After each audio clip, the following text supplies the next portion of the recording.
സർക്കാർ ഭരണം കഴിഞ്ഞ ഭരണം കുഴപ്പമുണ്ടായില്ല, ഇതവണ വളരെ മോശമാണ്. അയ്യോ, എനിക്ക് ഇവന്റെ ഒന്നും ഭരണത്തിനോടൊന്നും എനിക്കൊന്നും പറയാനില്ല. പിന്നെ നാളെ ഇനി അവൻ എന്റെ വീട്ടിൽ ഒന്ന് പോകുമ്പോടാനാ. എന്നാലും ഭയങ്കര മോശമാണ്. ഭയങ്കര മോശം എന്ന് പറഞ്ഞാൽ ഭയങ്കര മോശം, പറയാണ്ട് പറ്റില്ല.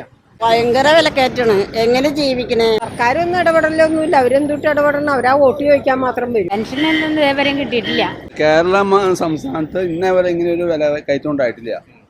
അതെന്ന് പറഞ്ഞാൽ അതുപോലെ പെൻഷൻ കൊടുക്കരുത് എത്ര 6 മാസം 8 മാസം കണ്ട് മുടങ്ങി.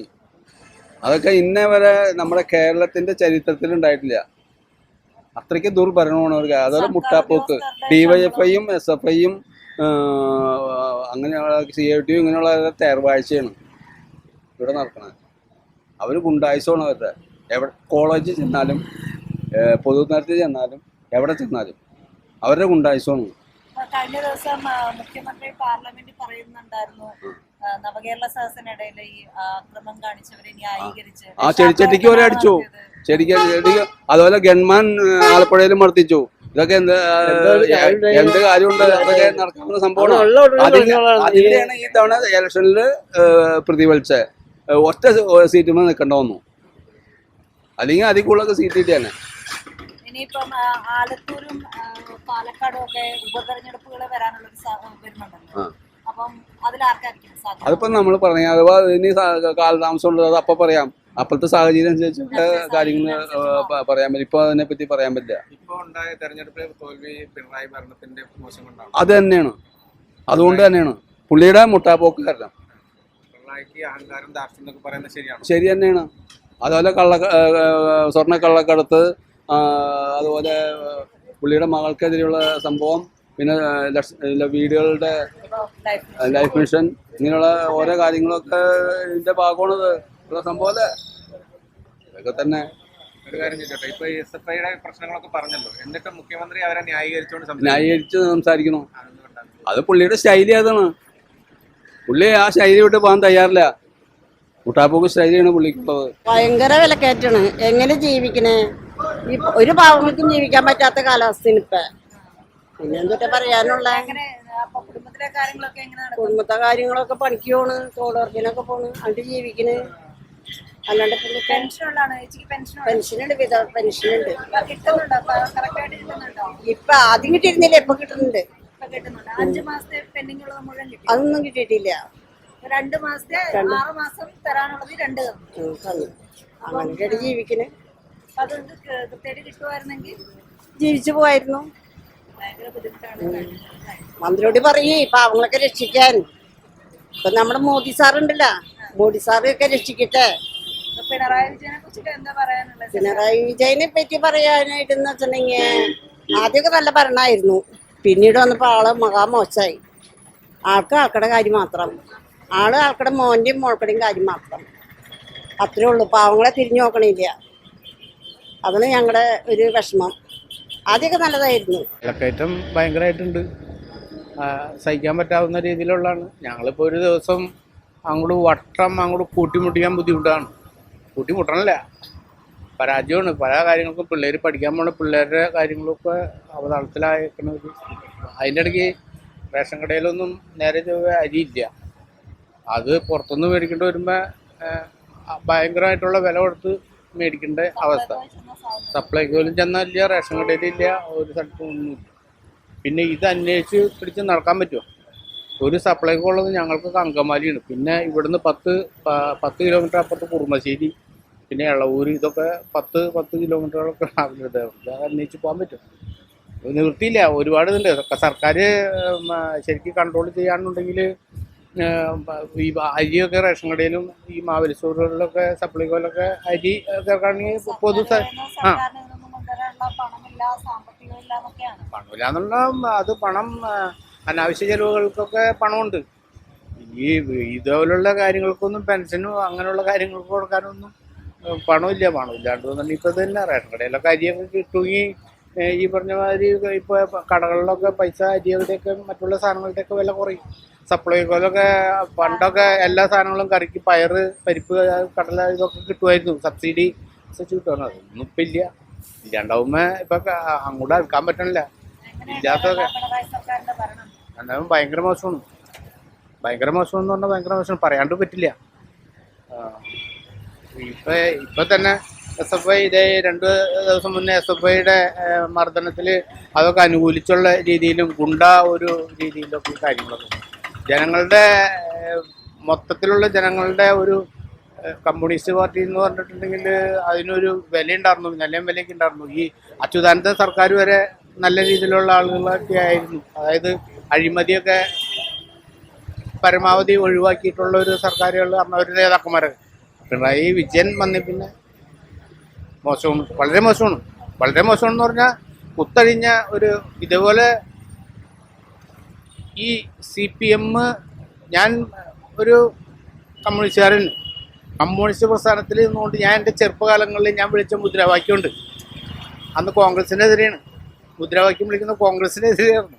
ആ കോൺഗ്രസിനെതിരെ മുദ്രാവാക്യം ഞാൻ ഇന്നിപ്പോൾ കമ്മ്യൂണിസ്റ്റ് പാർട്ടിക്ക് വിളിക്കേണ്ട ഒരു കാര്യം. അതിൻ്റെ ആ മുദ്രാവാക്യത്തിൻ്റെ ഒരു ഇത് മാത്രം ഞാൻ പറയാം.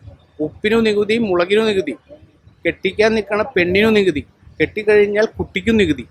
ഇതുപോലൊരു നാറിയ ഭരണം കേരള ജനത കണ്ടിട്ടില്ല. അന്ന് കമ്മ്യൂണിസ്റ്റുകാരനായ ഞാൻ കോൺഗ്രസിനെതിരെ വിളിച്ചു പറഞ്ഞ ഒരു മുദ്രാവാക്യമാണ്.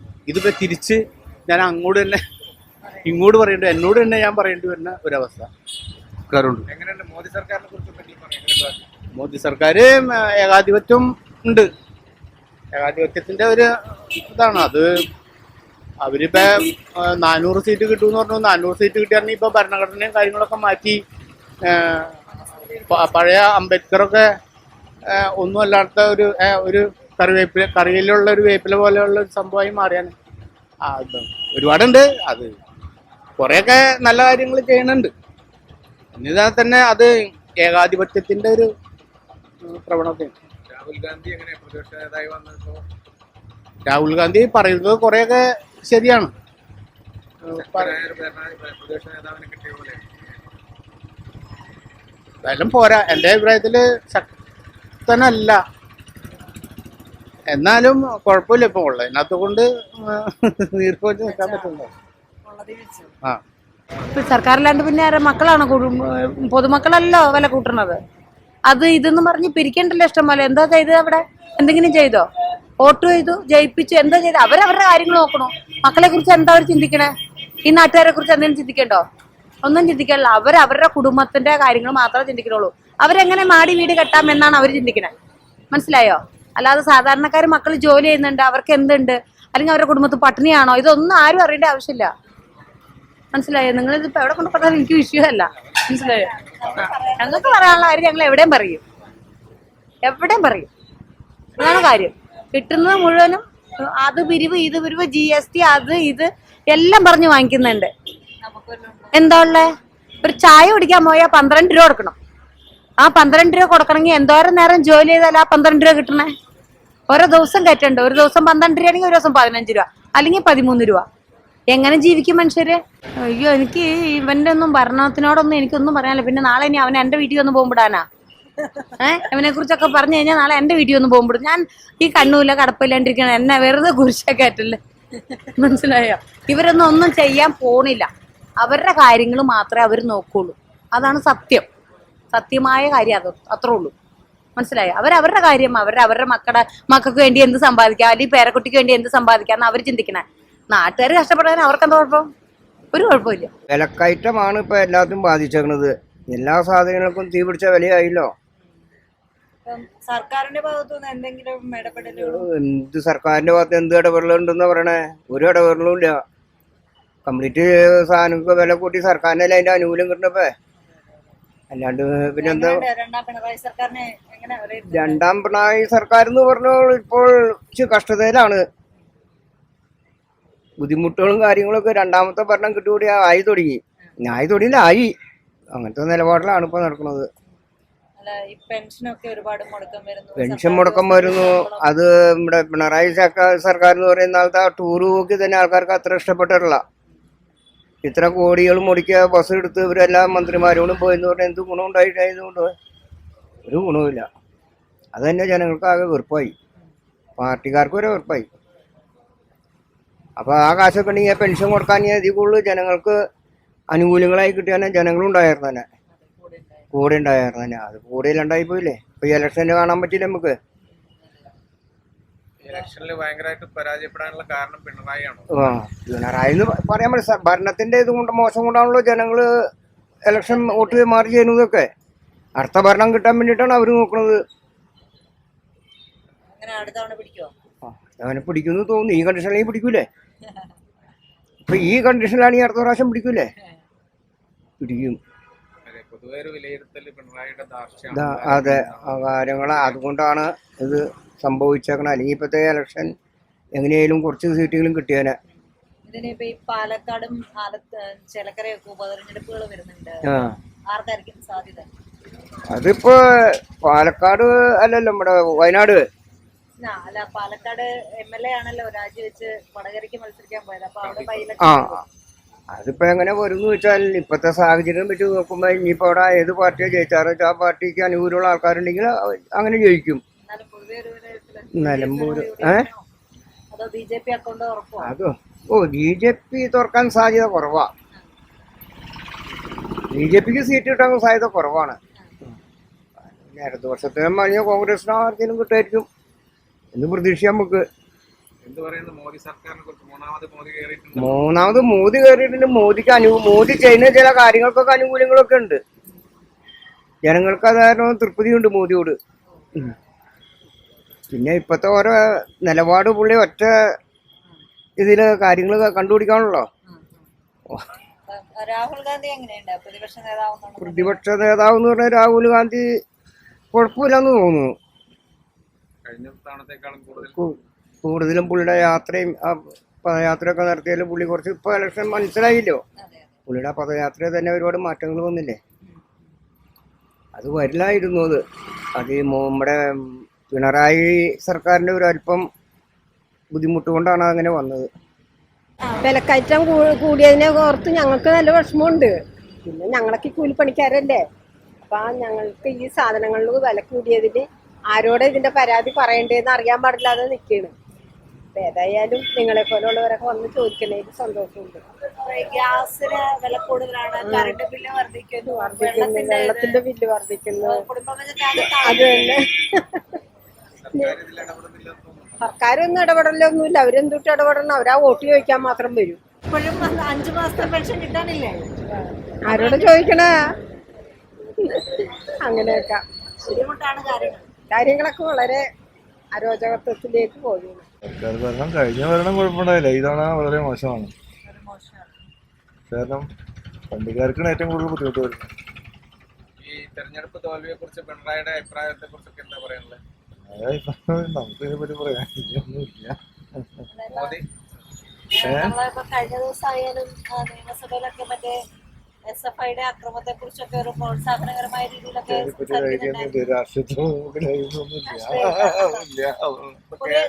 കേന്ദ്ര സർക്കാരിനെ കുറിച്ച് എന്താണ് പറയാനുള്ളത്? പുതിയ സർക്കാർ ചെയ്യുന്നത് കുറച്ചൊക്കെ നല്ല കാര്യങ്ങളൊക്കെ ഉണ്ട്. കാര്യം മോശമായിട്ട് ബില്ലിന്റെ കാര്യങ്ങളൊക്കെ നോക്കുമ്പോ ഇപ്പോഴത്തെ ബില്ലും കാര്യങ്ങളൊക്കെ പാസ്സാക്കിയായിട്ട് ചെയ്ത് ഡ്രൈവർമാർക്ക് ഭയങ്കര ബുദ്ധിമുട്ടാണ്. കേന്ദ്ര സർക്കാർ കാലം തികയ്ക്കുവോ? എനിക്കറിയില്ല. നമ്മളതിന് പറഞ്ഞിട്ട് കാര്യം വിചാരിച്ചിട്ട് കാര്യമില്ല. നമുക്ക് അങ്ങനെ തോന്നുന്നില്ല. എന്നിട്ട് പറയാനോ ഒന്നും പറയാനില്ല അല്ലേ? ആര് കഴിച്ചാലും കണക്കായിരുന്നു. കേന്ദ്ര ഭരണം പുതിയ ഭരണ അധികാരത്തിലേറിയല്ലോ. അപ്പൊ എന്താണ് പ്രതീക്ഷിക്കുന്നത്? കഴിഞ്ഞ 2 പ്രാവശ്യത്തെ ഭരണത്തെക്കാൾ പോലെ ആയിരിക്കും അതോ? എന്ത് പ്രതീക്ഷിച്ചും കാര്യമില്ല. അവരെ കാര്യം നോക്കാത്തേ ഉള്ളൂ. അല്ല, നമുക്ക് എന്തെങ്കിലും വികസന പ്രവർത്തനങ്ങളൊക്കെ നടത്താൻ സാധ്യതയുണ്ടോ? എന്തെങ്കിലും അറിയില്ല. പെട്രോൾ ഡീസൽ വില കുറയ്ക്കണം എന്തെങ്കിലും ഒരു ആവശ്യമുണ്ടോ? പെട്രോളിന് ഡീസലിന് വില പറയുകയാണെങ്കിൽ നമുക്ക് ഉപകാരമായിരുന്നു. വണ്ടിക്കാർക്ക് ഉപകാരമായിരുന്നു. സർക്കാർക്ക് പ്രയോജനമുണ്ടോ? ഉദ്യോഗസ്ഥന്മാര് കനിയണ്ടേ? ഉദ്യോഗസ്ഥരല്ലേ തീരുമാനിക്കണേ. സർക്കാർ എന്ന് പറഞ്ഞിട്ട് എന്തായാലും സർക്കാർ പക്ഷെ പൊതുവെ ദൂർത്തടിക്കുന്നു. ജനങ്ങളിലേക്ക് ഫണ്ടൊക്കെ സർക്കാർ ദൂർത്തടിച്ച് കളയുന്നു എന്നൊക്കെ പറയപ്പെടുന്നുണ്ട്. നല്ല പെൻഷൻ തന്നെ കൊടുക്കണമെങ്കിൽ നല്ലൊരു എമൗണ്ട് വേണ്ടേ? ശമ്പളം ഇതൊക്കെ കഴിഞ്ഞ് കഴിയുമ്പോ അതിനവര് കാശ് വേണ്ടേ? നല്ല കാര്യങ്ങൾ ശരിയാവും. പൊതുവെ സാമ്പത്തിക പ്രതിസന്ധിയാണ് സർക്കാരിനെ വലയ്ക്കുന്നത്. കേന്ദ്രത്തിൽ സഹായം കിട്ടാത്തതിന്റെ ഒരു പ്രശ്നം ഉണ്ടാവില്ലേ? കേന്ദ്രം GST കംപ്ലീറ്റ് അവിടെ മേടിച്ച് വെച്ചിട്ട് ഇങ്ങോട്ട് കൊടുത്താലേ കാര്യങ്ങൾ നടക്കുള്ളൂ. മോദി സർക്കാർ 3ാമത് ഭരണ അധികാരത്തിൽ മോദി സർക്കാർ ഭൂരിപക്ഷം കുറവാണല്ലോ. അതിനെക്കുറിച്ച് എന്താ പറയാനുള്ളത്? അതിനെ കുറിച്ച് താഴെ വീഴൊന്നുമില്ല, അത് അവര് കാശ് കൊടുത്ത എങ്ങനെയെങ്കിലും നിലനിർത്തും. പിന്നെന്ന് വെച്ചാ ഇപ്പൊ ഒരു പേടിയുണ്ട്, കാരണം പ്രതിപക്ഷം സ്ട്രോങ് ആവുമ്പോ പേടിയുണ്ടല്ലോ എല്ലാ കാര്യത്തിലും. രാഹുൽ ഗാന്ധിയുടെ പ്രകടനത്തെ കുറിച്ച് എന്താ പറയണ്ടേ? പാർലമെന്റ് രാഹുൽ ഗാന്ധി കുഴപ്പമില്ല, നല്ലൊരു ഇതാണ്. ഇത്തവണ തകർത്തോ? ഇതവണ ഇതായുണ്ട്, എന്നാലും അവര് പേടിക്കണമെങ്കിൽ കുറച്ചുകൂടി ഇത് വരാനുണ്ട്, എനർജി വരാനുണ്ട്. മോദിയുടെ പ്രവർത്തനങ്ങൾ ഇപ്പൊ കുറെ പാലങ്ങളൊക്കെ തകർന്നു വീഴുന്നു, അതിനെ കുറിച്ചൊക്കെ എന്താ പറയാനുള്ളത്? അതിനെ കുറിച്ച് ഇപ്പൊ നമ്മള് പറഞ്ഞിട്ടുണ്ടെങ്കിൽ കംപ്ലീറ്റ് ഉദ്യോഗസ്ഥരുടെ കളിയല്ലേ. ഉദ്യോഗസ്ഥര് നേർവഴിക്ക് വേണ്ടി കാര്യം നല്ല ഇതായിട്ട് നടക്കും. വിലക്കയറ്റത്തെ പറ്റി നമ്മളൊന്നും പറയാൻ പാടില്ല. കാരണം എന്ത് സാധനം കാശ് കൊടുക്കുന്ന സാധനം മേടിക്കുക, അതാണ് വിലക്കയറ്റം. അതുകൊണ്ട് നമ്മൾ ഇന്ന സാധനം വില കൂടി എന്നും നമ്മൾ പറയേണ്ട കാര്യമില്ല. കാരണം വില കൂടിയെന്ന് ഒരു സാധനത്തിന് വില പറയാൻ പാടില്ല. അത് ശരിയാണോ? കാരണം വില കൂടുതൽ വിലക്കയറ്റമല്ല, അവരോട് ഉൽപ്പാദിപ്പിക്കുന്ന സാധനം അവരോടുണ്ടാക്കുന്ന വില, അത് ആരും നിയന്ത്രിക്കാനും മറ്റപ്പോൾ ആരും ഇല്ല ഇവിടെ. അപ്പൊ അതിന് സർക്കാരെ കുറ്റം പറഞ്ഞിട്ട് കാര്യമില്ല. സർക്കാർ ഉത്തരവാദിത്തപ്പെട്ട ജോലിക്കാരുണ്ട്, ഗവൺമെന്റ് ജോലിക്കാരുണ്ട്, അവരൊക്കെ എന്തിനുള്ളതാ ഈ കാര്യങ്ങളൊക്കെ അന്വേഷിക്കാനും ചെയ്യാനുള്ളതാ. പക്ഷെ അവരാരും ഒന്നും ചെയ്യണില്ല. എൻ്റെ ഗവൺമെന്റ് കുറ്റം പറഞ്ഞിട്ട് കാര്യമുണ്ടോ? ഇപ്പം ഞാൻ ഒരു അച്ഛനാണ്, എൻ്റെ മകൻ ഞാൻ നല്ല വഴിക്ക് കൊണ്ടുപോകാതാണ്ട് അച്ഛനെ കുറ്റം പറഞ്ഞിട്ട് കാര്യം പറഞ്ഞോ? അച്ഛൻ ചെയ്യേണ്ട ജോലി അച്ഛൻ ചെയ്യണം, മകൻ ചെയ്യേണ്ട മകൻ ചെയ്യണം. അപ്പോൾ നമ്മളൊന്നും ഉത്തരവാദിത്തമുള്ളൂ. ഗവൺമെൻറ് ഒരു നോട്ടമുള്ളൂ, പക്ഷേ നടത്തിപ്പുകാർ വേറെയാണ്. നടത്തിപ്പുകാരും ഒന്നും ചെയ്യുന്നില്ല. നോട്ടപ്പുള്ളി ചെയ്യണമെന്ന് കാര്യം, നടത്തിപ്പുകാർ ചെയ്തിട്ട് ബുദ്ധിമുട്ടാണെങ്കിൽ മാത്രമേ നമ്മൾ ഗവൺമെൻറ് പറയേണ്ടുള്ളൂ. അപ്പോൾ വിലക്കയറ്റത്തെ പറ്റി ഇപ്പം ഒന്നും പറഞ്ഞിട്ട് കാര്യമില്ല. വിലക്കയറ്റം കൂടിക്കൊണ്ടേയിരിക്കും. അത് ആർക്കും വിചാരിച്ചു അത് മാറ്റാൻ പറ്റില്ല. എന്താണ് പെൻഷൻ മുടങ്ങുന്നു, അതൊക്കെ ഇങ്ങനെ പതിവായിക്കൊണ്ടിരിക്കുന്നു. ശമ്പളം ആണെങ്കിൽ പോലും നേരത്തെ KSRTC മാത്രമേ ശമ്പളം മുടങ്ങലുണ്ടായിരുന്നു. അത് ആര് ഭരിച്ചാലും കൃത്യമായിട്ട് കൊടുത്ത ഒരു ഗവൺമെന്റും ഇല്ല. കൃത്യമായിട്ട് ഗവൺമെന്റ് കൊടുക്കാൻ കഴിയില്ല. കാരണം എന്തുകൊണ്ടാന്ന് പറഞ്ഞാൽ അവർക്ക് അതിനുള്ള മൂല്യം അവരുടെ കയ്യിലില്ല. കടം മേടിച്ച് ഇങ്ങനെ പോയിക്കൊണ്ടിരിക്കുകയാണ്. ആ കടം ഒരിക്കലും നികത്താൻ സാധിക്കില്ല.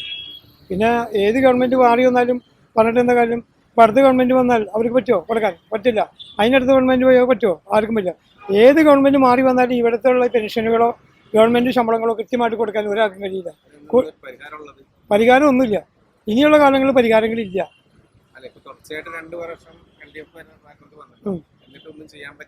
അവർക്കൊന്നും ചെയ്യാൻ കഴിയില്ല. കാരണം അതെങ്ങനെയാണ്? കയ്യിലുണ്ടെങ്കിലേ കൊടുക്കാൻ പറ്റുള്ളൂ. കയ്യിലില്ലാണ്ട് എങ്ങനെ കൊടുക്കും? കേന്ദ്ര സർക്കാർ സഹായങ്ങൾ കൊടുക്കുന്നില്ല എന്നാണ് പറയുന്നത്. അത് രാഷ്ട്രീയമായ ഒരു ചേരിതിരിവാണത്. രാഷ്ട്രീയ പാർട്ടി ഇപ്പോൾ കോൺഗ്രസ്സുകാരൻ കമ്മ്യൂണിസ്റ്റുകാരെ കുറ്റപ്പെടും, കോൺഗ്രസ്സുകാരൻ കോൺഗ്രസ്സുകാരെ കുറ്റപ്പെടും. അപ്പോൾ എൻ്റെ പറയണത് നല്ലത്, അച്ഛൻ ചെയ്യുന്നതെല്ലാം നല്ലത്, മക്കൾ ചെയ്യുന്നതൊക്കെ മോശം. ഇതാണ് വേണ്ടത്. കേന്ദ്രം എല്ലാം അച്ഛനാണ്, മറ്റുള്ള സംസ്ഥാനം മക്കളാണ്. അപ്പം ഞാൻ ചെയ്യുന്നതെല്ലാം ശരി, മറ്റുള്ളവർ ചെയ്യുന്നതൊന്നും ശരിയല്ല. അതുകൊണ്ടാണ് അങ്ങനെ പറയുന്നത്. അപ്പോൾ വീതങ്ങൾ കൊടുക്കണ്ടാവാം, പക്ഷേ പൂർണ്ണമായിട്ട് കൊടുക്കണ്ടാവില്ല. മോദി സർക്കാർ മൂന്നാമത് അധികാരത്തിൽ വന്നു. എന്താണ് അതിനെക്കുറിച്ച്? കൂടുതൽ ഭൂരിപക്ഷം കുറവാണ്, തയ്ക്കാൻ സാധ്യതയുണ്ട്. 5 വർഷം തയ്ക്കുമോ? എന്തെങ്കിലുമൊക്കെ അവരെ കൊണ്ട് ചെയ്യാൻ കഴിയും. അത് അവരുടെ ആശയത്തോടെ എല്ലാവരും യോജിക്കുകയാണെങ്കിൽ, അല്ലെങ്കിൽ നടക്കില്ല. അതാണ് അതിൻ്റെ കാര്യം. ശക്തമായ ഒരു പ്രതിപക്ഷമൊക്കെ രൂപപ്പെട്ടിട്ടുണ്ട്. ആ പ്രതിപക്ഷമൊക്കെ വെച്ചാൽ ഒരു ഈ മഴയത്ത് വന്നൊക്കെ നമ്മളെ മണ്ണാങ്കട്ട പോലെ ഒരു മഴയത്ത് അലിഞ്ഞു പോകുന്ന ഒരു രീതിയാണത് പ്രതിപക്ഷം. അത് എപ്പോൾ വേണമെങ്കിലും അലിഞ്ഞു പോകാം. അതൊന്നൊരു കെട്ടുറപ്പുള്ള ഒരു ഇതല്ല. കെട്ടുറപ്പില്ലാത്തൊരു ഒരു പ്രതിപക്ഷത്തിന് ഒന്നും ചെയ്യാൻ കഴിയില്ല. കെട്ടുറപ്പുള്ളതെന്ന് വെച്ചാൽ അവർക്ക് ഭൂരിപക്ഷം ഉണ്ടായിരുന്നെങ്കിൽ അവർ കെട്ടുറപ്പുണ്ടായിരുന്നു. ഇതവർക്ക് കെട്ടുറപ്പുണ്ടോ? കെട്ടുറപ്പില്ല. അപ്പോൾ കെട്ടുറപ്പില്ലാത്തൊരു പ്രതിപക്ഷത്തെ ചൂണ്ടിക്കാണിച്ചുകൊണ്ട് ഇപ്പോഴത്തെ ഭരണം നമ്മൾ കണ്ടുകൊണ്ട് കാര്യമില്ല. അവർ ഒറ്റയ്ക്ക് വരട്ടെ. BJP പറയുന്ന പോലെ ഒറ്റയ്ക്ക് വരാനുള്ള കഴിവ് അവർക്ക് ഉണ്ടാവണം. അത് നമ്മൾ പ്രവർത്തനം നന്നായിരിക്കണം, അല്ലേ?